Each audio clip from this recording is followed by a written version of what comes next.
Hi people, my name's Oscar Madrid. I'm the math teacher for Math Models with Applications. In this case, it is for sixth period, and the majority of the students in this class are seniors. Now, I wanted to go ahead and hold and make this presentation, okay, because there's a lot of questions, concerns, so I wanted to address as many as possible. Now, the first thing is the description of this course, okay? I'll read it right here from the syllabus, and we'll continue from there, okay? Mathematical Models with Applications is designed to build on knowledge and skills for mathematics in kindergarten through grade 8 and Algebra 1. This mathematics course provides a path for students to succeed in Algebra 2 and prepares them for various post-secondary choices. Students learn to apply mathematics through experiences in personal finance, science, engineering, fine arts, and social sciences.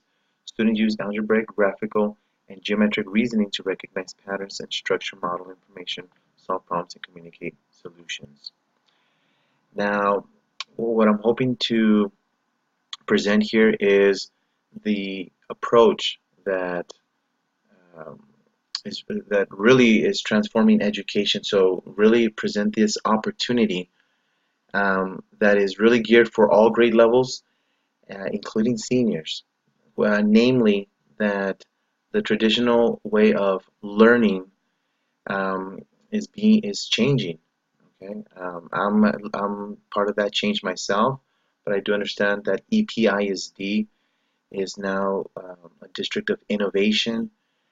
They've adopted active learning framework, which turns um, education on its head, because now instead of it being the instructor giving information, students writing notes, now it's more student centered, okay, student paced, student led, and it could be kind of intimidating for both students and teachers, but nonetheless we are here. So with that said, let me go ahead and uh, give you guys an opportunity to kind of learn from people who are working in Texas in these districts, who have more experience, and then we'll continue from there. Okay, here we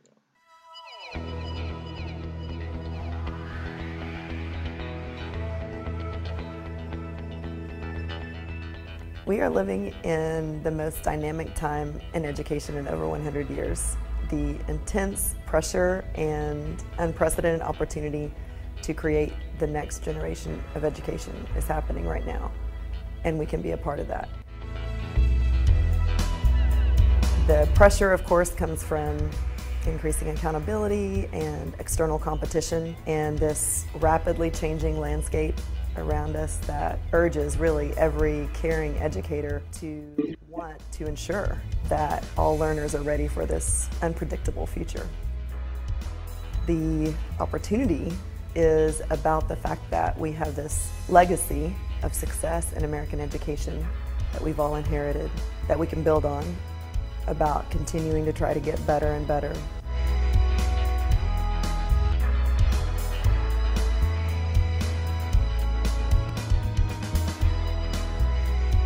At Engage to Learn, because we are all educators and practitioners, we have experienced this pressure and this opportunity, and we know what it's like to be in that place. Our call to action is to partner with districts who are embarking on this journey, that are taking advantage of the opportunity that is there to create that next generation of education together with their local communities.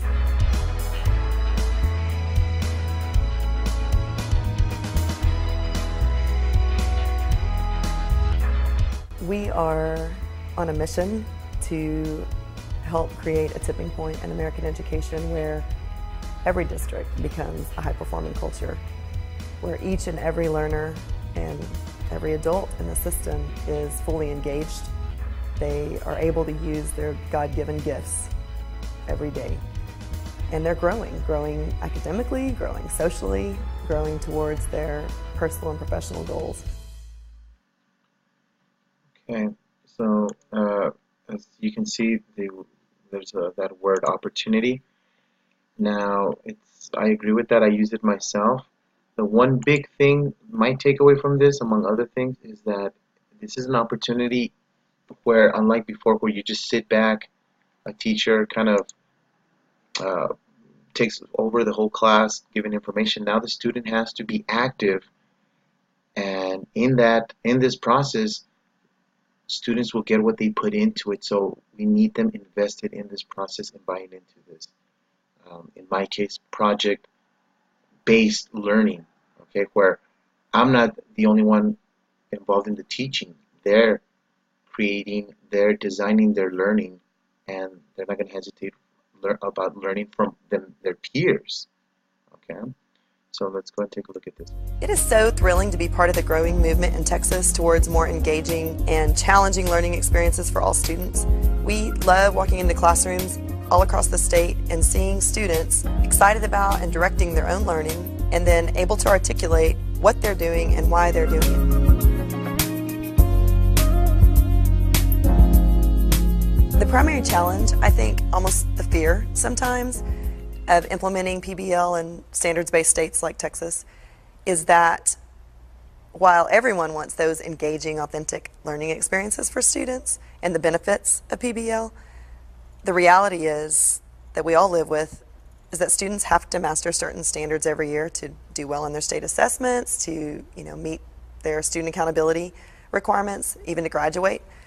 So our role really is to help you and guide you through an intentional curriculum design process that will give your students the best of both worlds. Will give them the opportunity for these really truly student-directed, relevant, exciting, engaging learning experiences while also making sure that they are mastering the standards that they're expected to master.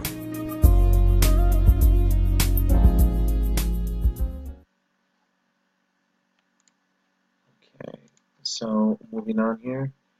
Again, it seems like there's a pattern, right? Opportunity, student-led. There's that fear factor, okay, because it is something new.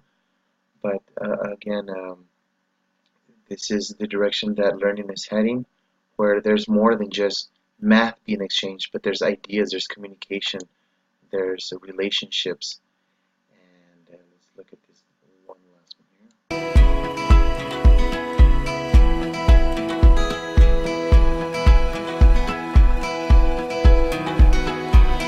It's different from last year because we didn't have the engaged classrooms, and it's an awesome learning experience. I think that I've been doing so much better. I just really enjoy the style of learning, and the new furniture makes everything so comfortable. We have our team meetings and the kids come up with projects on how to help the school, our community. They get really invested in those. And then we use that same process for our academic goals. And some of them may seem small at first, but then the students realize the process it takes to get there. At first, I would set goals and I wouldn't really follow them, but now that she's taught us that goal setting is important, I now am following my goals, and it just makes me feel really good that I can do that now. Everyone's friendly. It's like a family in here, because chemistry is such a difficult course for many people, so you have to be willing to be confident in asking questions, because there's some students who are really scared to ask questions. I would say that students are learning more at their own pace. There are fewer students falling through the cracks. Those that would be afraid to ask questions or not even realize when they don't understand something, they're able to make their questions more directed, more specific. It's been really neat just to see a shift in the mindset and understanding that tackling something hard isn't showing that you're suddenly not able to do something. It's an opportunity to learn something new. I feel like when we're learning, other people are learning from us because we're getting better as a group. And I feel like I actually am doing something important. And this experience has given me skills that I don't think I would have learned by myself. They enjoyed the freedom of working at their own pace and owning their learning. So at the end, the projects and the products that they presented to me were very much their own. Their understanding was their own, and it was so much more richer than anything that I've done before as an educator.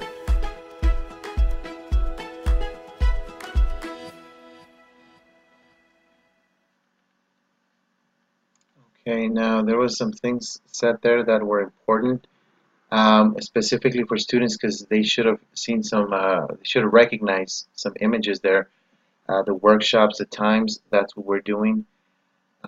Students talking about learning from each other. That's a shock to them, okay, to our students, but yet it's just part of this process. So one thing before this video here, okay, as you saw, these other videos contained other districts, if I'm not mistaken, all in Texas, but nonetheless implementing the same framework, okay, active learning framework. Now I have some footage here from El Paso, EPISD, and where we're at, okay, from the leadership, and I think it's important to hear from them. And again, this is an opportunity for me. It's an opportunity for students, because instead of being the traditional passive learner sitting back, okay, now you're very much active in your learning, and it's not one-sided. It's not the teacher, it's the student, it's his peers, it's projects, it's research, it's many things. So let's take a look at this video from EPISD regarding. We are excited to launch the Active Learning Framework in EPISD. The framework is an effort to bridge the transition from vision to implementation of all the initiatives in the district. This will paint a clear picture for you what the EPISD initiatives look like in your classroom. The framework is a lesson cycle that will help us ensure our goal of providing engaging learning for future-ready students. The framework is aligned to T-tests, is for every teacher and every school. As we were building the active learning framework, we thought no one needs one more initiative, but everyone needs for us to take all the 42 initiatives and bring them together, in such a way that it makes sense for the teacher. The teacher is the most important person in this whole equation. We have the student, the teacher, and the curriculum. Without the teacher, the other two won't mix. So teachers, this is something that we're doing for you to make your job easier and for it to make sense. The Active Learning Framework is about a new way to deliver education and think about how students learn. You might have one student who is working independently in the classroom and others who are working collaboratively. This is going to give you the tools to help engage your students and show you how to evolve in your classroom. EPISD is on the cutting edge. Education is changing dramatically. You get to be a part of it. The jobs of the future all have collaboration and creative thinking and problem solving as a major component of those jobs. So if we don't begin to foster those skills in these children at young age, I firmly believe that we're putting them at a disadvantage to other students that are going to have that as they compete with them for the same jobs. This is an exciting time to be teaching in classrooms because classrooms are evolving. The classrooms are no longer going to look the way they did when I was learning or the way when you were learning. And you have the opportunity in the space, and we want to give you that opportunity to build a dynamic classroom around these new ways and new tools of education. What they've learned thus far, it'll help bring it together. The Active Learning Framework really supports their work in the classroom in that all the tools, all the different initiatives, everything new that we've had in the district comes together in the Active Learning Framework. In other words, what they'll do is help them pace it out. It gives them the right tool at the right time, and it really helps them move along the continuum of teaching and learning. We know that change is hard, and we're asking a lot, but this is going to be worth it. We are on the cutting edge of this new evolving classroom, and you are going to be a part of it. The Board of Trustees is here to support you, and this is about making sure you have the tools and the resources necessary to be successful. We're here to support the teachers, we're here to support the administrators, and everyone involved in this process is literally, it's a revolution of the way we teach and the way kids learn. I know you can do it, and we're here to support you. Our commitment is that we're here to give you the support you need to be successful, because after all, when you're successful, everybody wins. You can do this. We will help you. Go to MyEPISD to look at these opportunities and to sign up for support.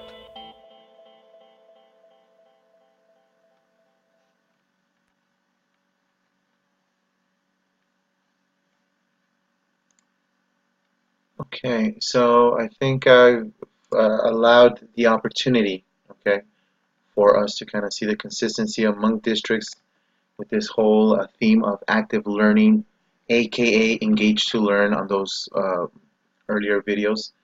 Okay, it's the same thing. We're avoiding the passive learner model and getting kids a lot more active. Um, so with that, what we're looking at here, and this is available to parents, really anybody. Okay, it's the TEACS website, TEACS resource system, and what we're looking at here for math models, this course, we're looking at basically the whole year of what has to be taught, the topics, right, the titles of the units, and these things here that are kind of mysterious, right, kind of unknowns. These are the TEACS themselves. This is what should be covered, taught.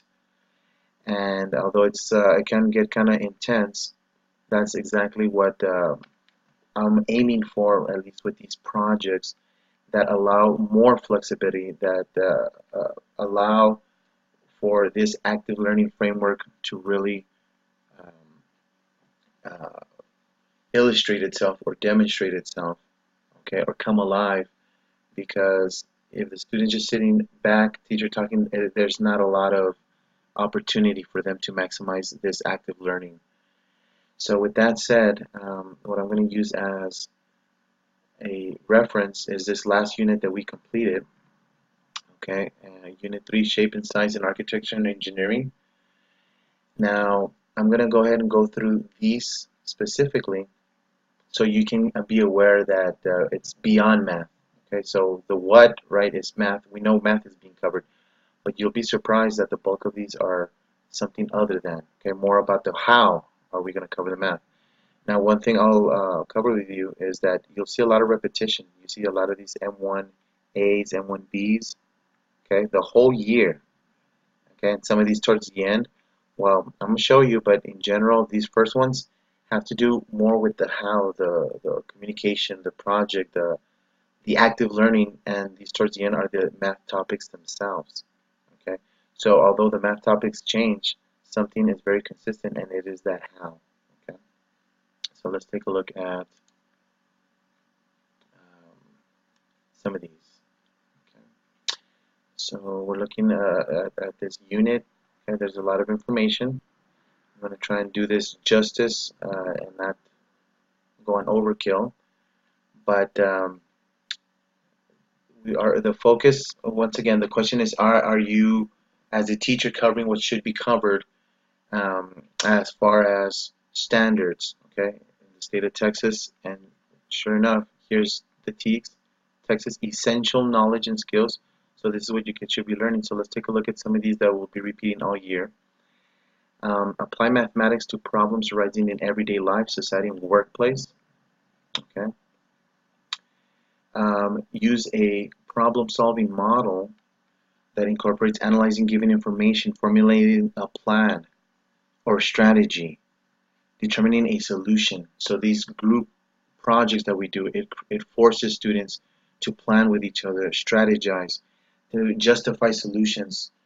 Okay, I get this a lot. Mr. Just give us the answer. You're the teacher. That's passive learning. We need students active. Why don't you verify? Why don't you research this and that?